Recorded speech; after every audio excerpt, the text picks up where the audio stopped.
Main dans la main, les 5 chefs d'État veulent rétablir une paix durable dans la sous-région. Ce mercredi, à Luanda, devant leurs homologues de la RDC, de l'Angola et du Congo-Brazzaville, le président Yoweri Kaguta Museveni et Paul Kagame ont signé un mémorandum d'entente en vue de normaliser leurs relations diplomatiques détériorées depuis quelques années. Le mémorandum d'entente de Luanda est le résultat de la co-facilitation des présidents Félix-Antoine Tshisekedi Tshilombo et Joël Lourenço. Pour ces derniers, l'Afrique vient de montrer à la face du monde qu'elle peut résoudre seule ses problèmes par le dialogue.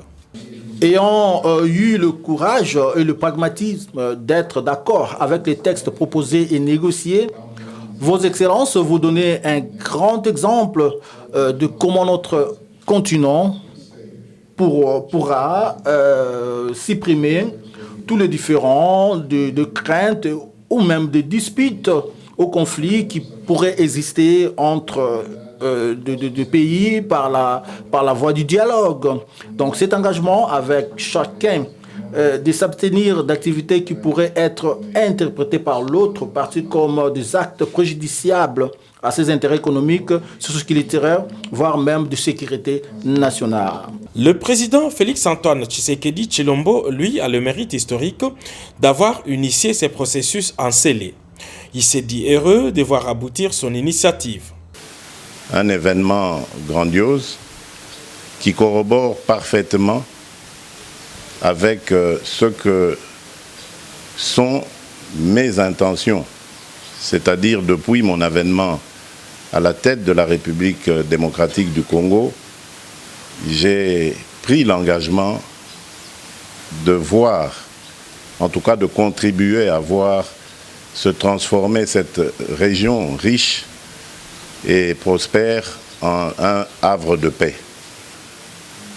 On n'a plus de temps de faire la guerre. Aujourd'hui que nous parlons de zone de libre-échange, que nous parlons de faire tomber toutes les barrières douanières, de transformer le continent africain en un seul et même pays, je crois que vous comprendrez qu'il n'y a plus de place pour les tensions, mais l'heure est plutôt à la construction et au souci du mieux-être pour nos peuples respectifs. Donc je suis vraiment un homme heureux aujourd'hui et je l'exprime avec vivacité. Invité d'honneur en sa qualité de président en exercice de la CIRGL, le président Denis Sassou Nguesso salue cette avancée. Je voudrais d'abord féliciter les présidents Museveni et Kagame et remercier les présidents Lourenço et Tshisekedi qui ont en réalité fait honneur à l'Afrique parce qu'ils viennent là comme de sanctifier une tradition africaine bien connue de palabres et de règlement de problèmes par le dialogue. Plusieurs autres défis attendent les 5 chefs d'État, notamment la sécurité à l'est de la RDC. Ils ont affirmé tout mettre en œuvre afin que la sous-région retrouve un climat de paix.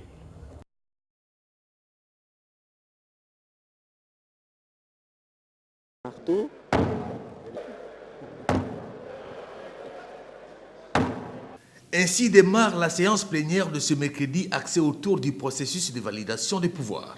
Dans sa communication, la présidente de l'Assemblée nationale annonce la mise en place d'une commission spéciale et temporaire. Elle sera composée d'un membre par groupe parlementaire et d'un non-inscrits, soit au total 17 membres, a précisé l'honorable Janine Mabunda Lioko. Sa mission consiste à vérifier les pouvoirs des 15 suppléants en remplacement des 15 députés nationaux ayant opté soit pour le Sénat, soit pour l'exercice de leur mandat au sein des exécutifs provinciaux. Aussi, a-t-elle indiqué, 31 élus ont été proclamés députés nationaux à l'issue de l'examen du contentieux électoral, ce qui a entraîné les validations de 31 autres élus proclamés provisoirement députés nationaux. D'où la nécessité de combler les 46 vacances créés au sein de cette institution législative. Le bureau demande donc aux groupes parlementaires et aux non-inscrits de procéder à la désignation de leurs délégués devant faire partie de cette commission. Leurs noms seront communiqués à l'honorable premier vice-président de l'Assemblée nationale qui en est d'office le président.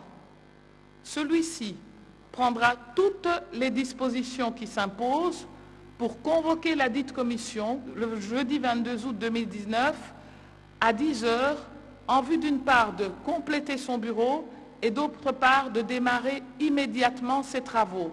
Sous l'autorité du premier vice-président de l'Assemblée nationale, la commission spéciale et temporaire dispose de 48 heures pour déposer les conclusions de son rapport au bureau de la Chambre basse du Parlement.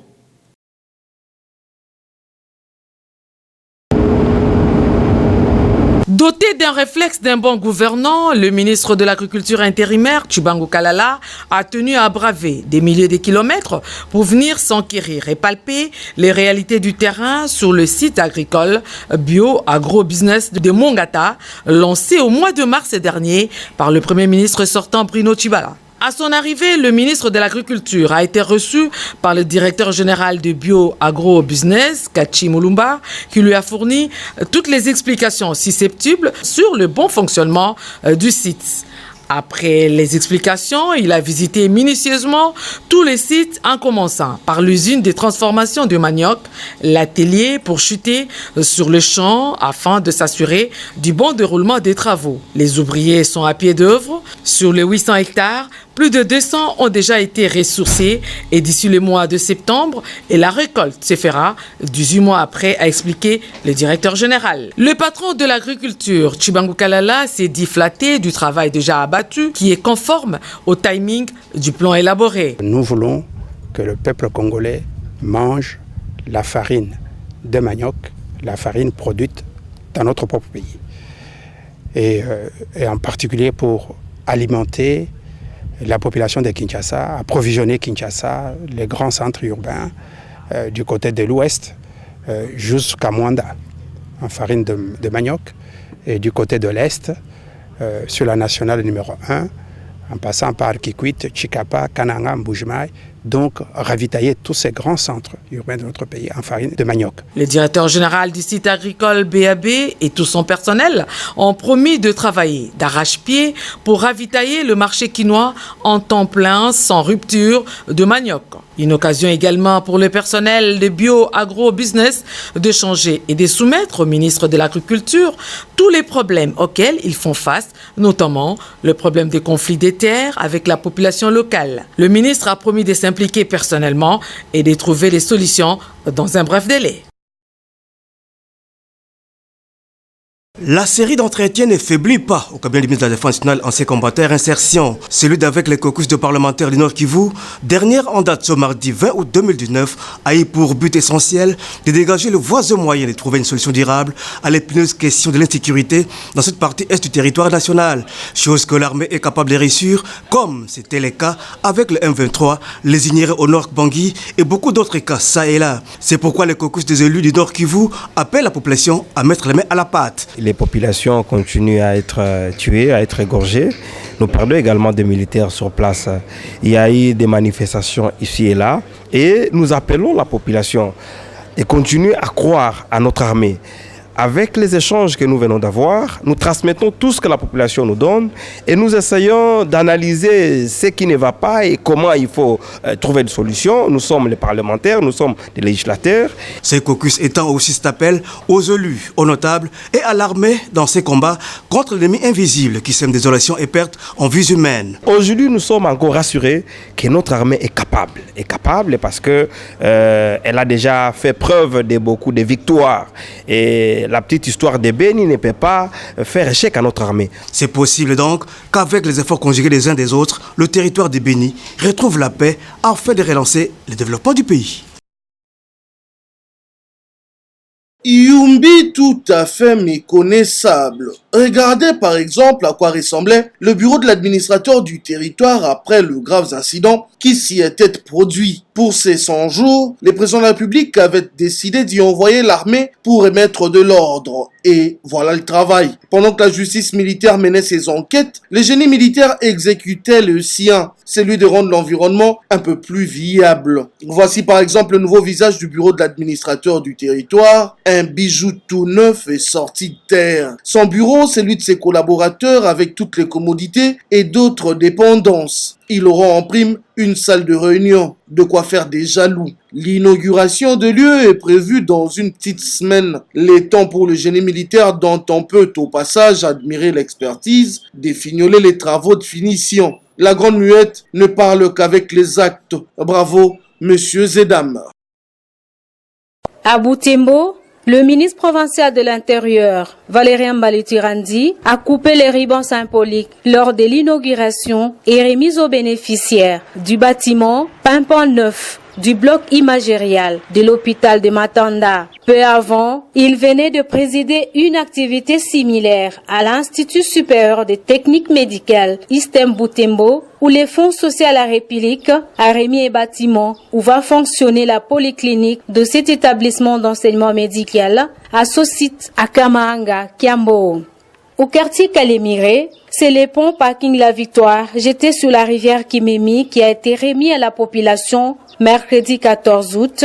Un projet financé par les fonds sociaux à la République à hauteur de plus de 137 000 $ américains et une contribution locale de 10 000 $ donnée à nature. Aussi, les habitants de Vusorongi au sud de Lubero ont reçu les jolis bâtiments leur remis par les fonds sociaux à la République jeudi 15 août 2019. Avant les cérémonies d'inauguration, le ministre provincial venait de donner le premier coup de pioche aux travaux de réhabilitation de la route de dessert agricole reliant les villages de Maboya et Mabalako en territoire de Béni. Ces travaux de réhabilitation des routes et de construction d'infrastructures socio-économiques des bases s'inscrivent dans le cadre du projet pour la stabilisation de l'Est de la RDC pour la paix, STEP, qu'implémente le Fonds social à la République depuis 2014 sur financement de la Banque mondiale. Kolwezi, chef-lieu de la province du Lualaba, vient séduire encore une fois le monde entier. Ses multiples actions innovatrices ne cessent de parler de Madame Véronique Oupité Kamina, maire de Kolwezi, accompagnée de son adjoint et des responsables de la société New Life Financial Service. Ce dernier ont présenté dimanche dernier au patron de l'exécutif provincial du Lualaba un modèle économique innovateur de monétarisation électronique en RDC. Carte Visa prépayée Kolwezi pour prouver son accompagnement au développement de sa province. 48 heures après, soit le mardi 20 août 2019, une cérémonie du lancement officiel a eu lieu à l'hôtel-restaurant Moon Palace. L'affection vaut dès lors car c'est une première en Afrique, selon Madame le maire de la ville de Kolwezi. Lancement qui consacre 3 années de labeur, de patience et de confiance. Oui, la ville de Kolwezi est la première ville au monde connectée au système Visa. Si vous pouvez nous applaudir. C'est la contribution économique et significative que mon adjoint et moi avions rêvé pour la modernité de cette ville. Une carte prépayée de type Visa est une carte internationale de paiement sans ouverture d'un compte bancaire. Les titulaires payent déposer de l'argent en espèces et par virement. Cette carte, j'ai quelques témoins vivants, Madame la maire, fonctionne partout. J'ai fait des essais sur Amazon. De toute façon, on sait qu'elle fonctionne puisqu'on a la même technologie dans d'autres pays depuis plusieurs années qui fonctionne parfaitement. Cette carte, à la différence de beaucoup de cartes, donc c'est une carte Visa internationale, sans compte bancaire. On a simplement besoin pour vous délivrer la carte d'une pièce d'identité. C'est tout. Il n'y a pas besoin d'un compte bancaire ou d'un toilier, rien. C'est simplement une pièce d'identité, on vous délivre la carte. Cette carte fonctionne partout, dans le monde entier. Présent à cette cérémonie, le ministre provincial du budget s'est procuré la 2e carte en province. C'est une maladie dont on parle peu. L'épidémie de chikungunya touche aujourd'hui 5 zones qui partent des forêts du Congo central, en passant par la commune de Mongafula à Kinshasa jusqu'à Maluku. 1 à 12 jours d'incubation, cette maladie transmise par la piqûre d'un moustique appelé Aedes ne dispose pas encore de vaccins, moins encore des médicaments pour son traitement. Pour l'instant, c'est la prise en charge symptomatique qui s'est fait valoir. Forte fièvre, maux de tête, douleurs lombaires, etc. La seule arme de lutte, c'est la prévention et la sensibilisation de la population.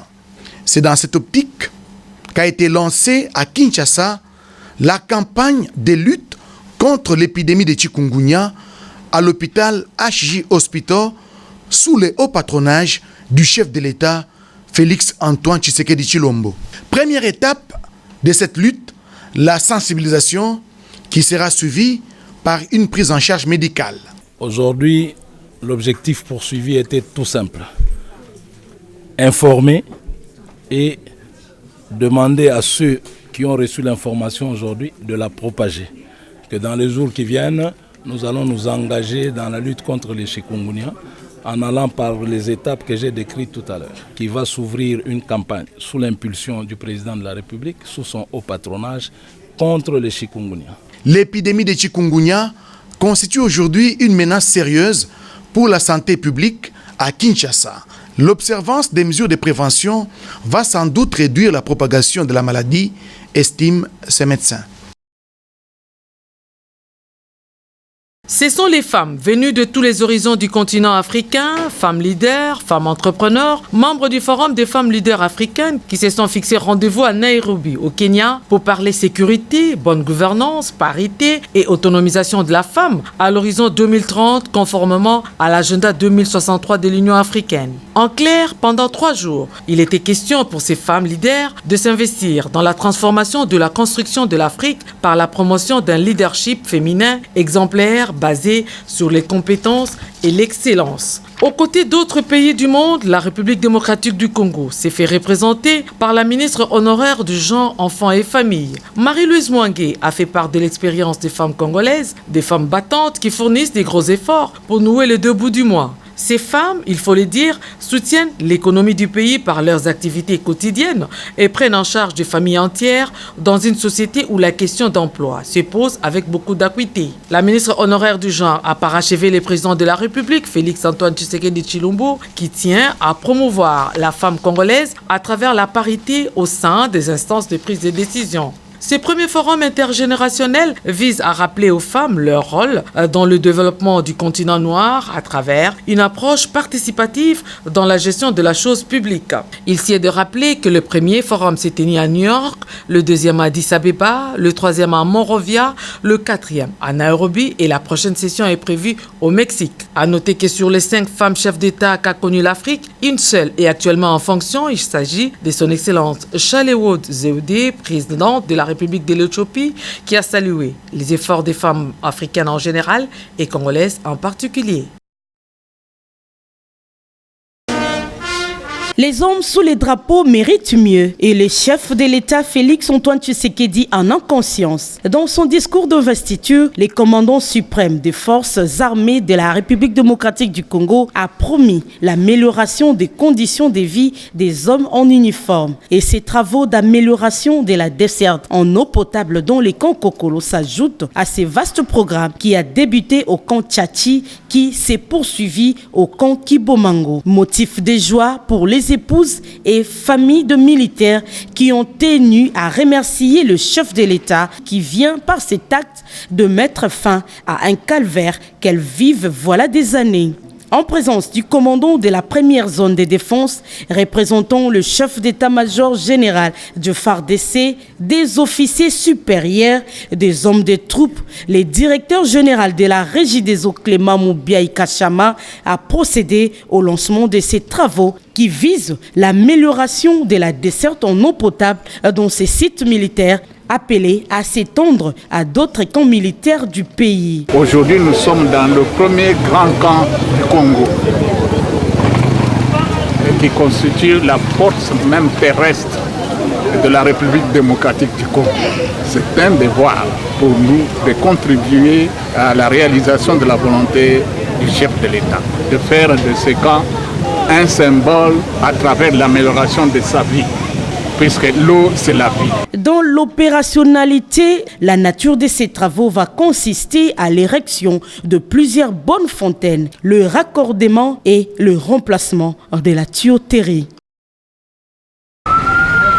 Nous sommes sur la bouillante avenue Nyangwe dans la commune de Lingwala, parsemée de part et d'autre par des débits de boissons. Baffles, amplificateurs, ordinateurs et d'autres effets ont été saisis pour non-observance de cette mesure. Un procès verbal a été établi à cet effet par les officiers de la police judiciaire qui accompagnaient le ministre provincial Didier Tengue Telito. Même exercice dans la commune de Kalamo, plus précisément sur l'avenue Capella, réputée pour la vente de porc. Comme partout où il est passé, la force de la loi a été appliqué à ces tenanciers de débit de boissons. Juste après, le cortège du ministre a pris la direction des communes de Matete et Lemba. Le bar à succès, Dodan, Tchétché et Métro ont reçu la visite surprise de l'autorité provinciale. Ici également, baffles et amplificateurs ont été saisis au grand étonnement du propriétaire du bar Métro, un sujet libanais qui a sans succès sollicité des interventions de la haute hiérarchie, comme pour dire l'heure du trafic d'influence est révolue.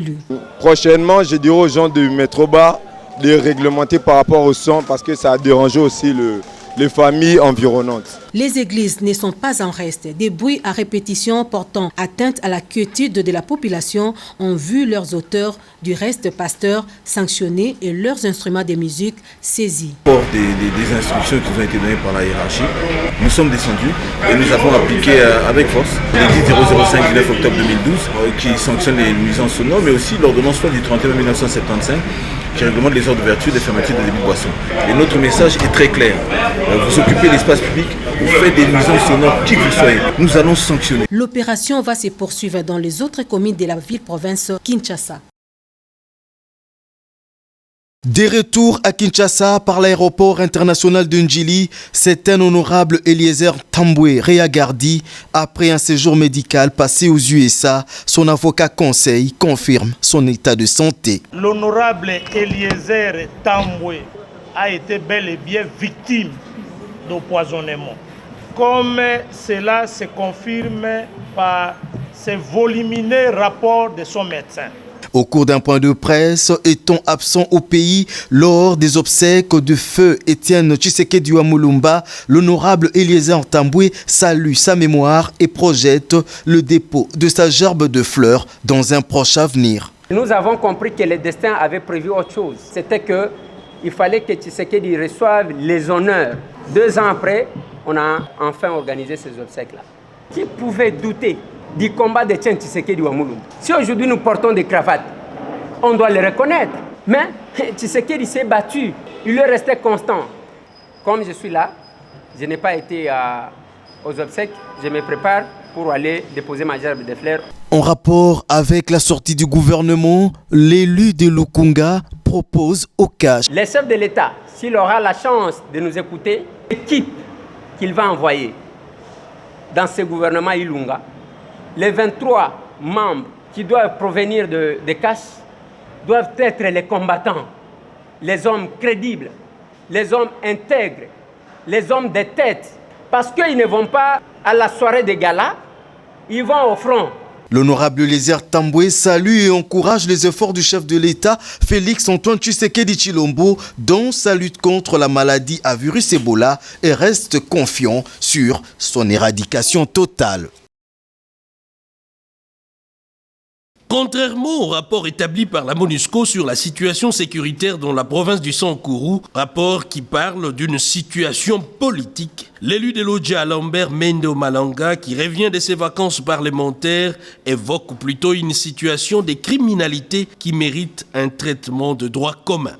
Dans ce rapport de la MONUSCO, je me suis rendu compte qu'on s'est donné beaucoup de peine pour déguiser des situations sécuritaires qui sont relatives à une criminalité de droit commun en une situation politique.